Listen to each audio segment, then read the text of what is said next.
మంత్రాలకు చింతకాయలు రాలుతాయని సామెత ఉంది కదా సార్, ఇది నమ్మొచ్చా నిజంగా? అంటే ఆ సామెత అజ్ఞానం, భాషా పరిజ్ఞానం లేని మాట అది. ఓకే. మంత్రాలకు చింత కాయలు పోతాయా? అర్థమైందా? మంత్రాలకు చింతకాయలు పోతాయా?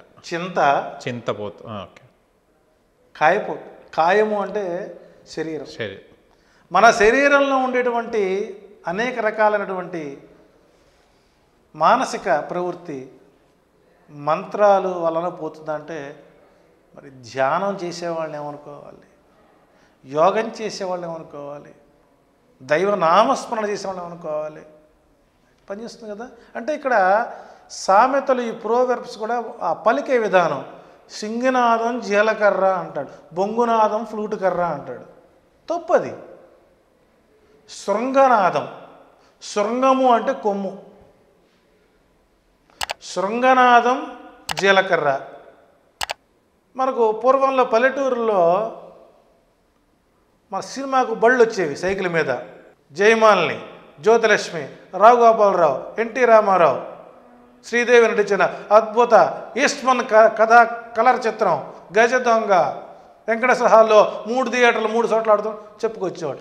అంతకంటే ముందు ఈ మైక్స్ రాకముందు ఈ కొమ్ములు ఉండేవి, జింక కొమ్ములు.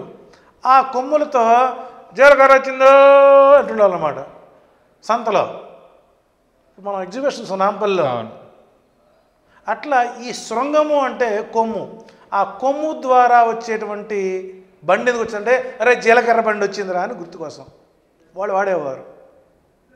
ఇప్పుడు మెడ్రాస్ వెళ్ళారనుకోండి, వాడు లాంగ్వేజ్ డిఫరెన్స్.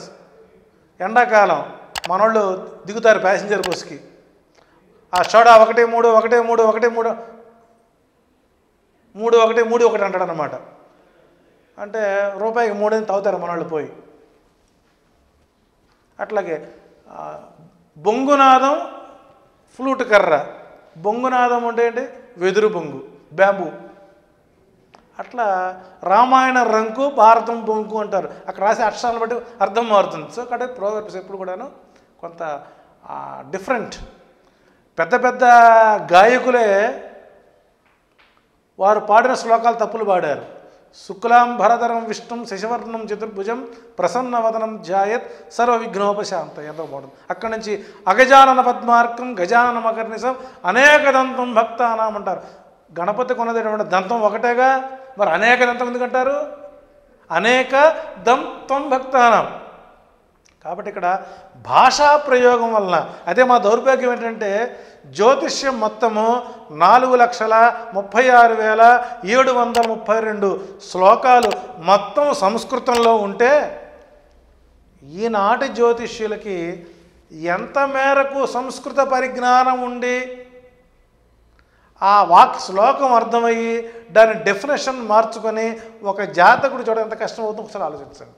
సో ఇక్కడ భాష లోపం తప్ప భావలోపం అయితే కాదు.